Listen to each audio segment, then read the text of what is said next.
ده ماريو وده اخوه لويجي، طول عمرهم مع بعض ومفيش حاجة تفرقهم عن بعض ابدا. مفيش حاجة تفرقنا عن بعض ابدا. وماريو هو الشجاع وعلى طول هو اللي بيدافع عن اخوه لويجي، بس للأسف اهلهم شايفينهم فشلة ومش ناجحين في اي حاجة. انت بتقول ايه؟ لحد ما في يوم وهم رايحين الشغل وقعوا في بلاعة وكل واحد منهم راح مكان مختلف. لويجي عشان حظه الاسود راح كوكب السلاحف المتوحشة، وده مكان سيء جدا واللي بيحكمه سلحف شرير جدا اسمه بوزو الليلاوي بوزو، ونفسه يدمر العالم كله، بس نفسه برضو الأميرة سامية تحبه وتقدر تتجوزه. أما بقى ماريو فعشان حظه حلو راح كوكب المشروم الطيب. يا ابن المحظوظة يا فوزي، ده زمن غايص. واللي بتحكمه الأميرة سامية، ولما ماريو حكى لها على اللي حصل قالت له أنا هساعدك وكمان أنت هتساعدني عشان نتخلص من بوزو الليلاوي بوزو، بس أنت لازمك شوية تدريبات في الأول. طب حاسب لا تحاول روحك. وفعلا ماريو قعد يتدرب قد كده عشان يبقى جاهز للمواجهة والمعركة. وبعد كده الأميرة سامية خدته وراحوا لكوكب القيود عشان تطلب منهم يساعدوهم في التخلص من بوزو، بس القرد علي ملك القيود قال لها أنا مش هساعدكم إلا لو ماريو هزم ابني فايز.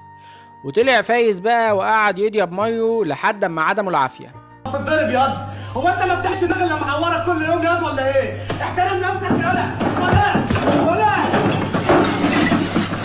عهد الله انا هموتك. وماريو حاول ياكل مشروم سحري بيديله قوة خارقة، بس اتحول لماريو صغير جدا.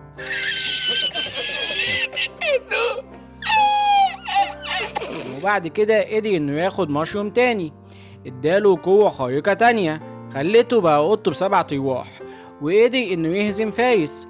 وساعتها القرد علي يوافق على مساعدة ماريو والأميرة ويروحوا عشان يتخلصوا من بوزو الليلاوي بوزو، بس بوزو كان اذكى منهم وعمل لهم كمين وخلص عليهم وحبسهم كلهم. بس الأميرة قدرت انها تهرب وماريو وفايز وقعوا في بطن الحوت، بس قدروا انهم يهربوا منه. ساعتها بقى بوزو استولى على كوكب المشروم الطيب وهدد الأميرة سامية انها لو ما اتجوزتهوش في التو واللحظة هيخلص عليهم كلهم، فاضطرت انها توافق. وقبل كتب الكتاب قامت خدت قوة سحرية خلتها تهزم كل أتباع بوزو وكمان تجمد بوزو مكانه، لحد ما جه ماريو وفايز وساعدوها وأنقذوا المساجين كمان، وماريو أنقذ أخوه لويجي لحد ما بوزو قرر إنه هيطلق صاروخ ويخلص على الكوكب بتاع المشروم ده كله.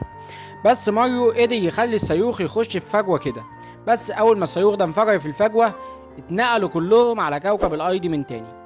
وهناك بقى قامت العركة بين بوزو وماريو اللي كان هيخلص على ماريو خالص، بس اخوه لويجي هو اللي انقذه المرة دي.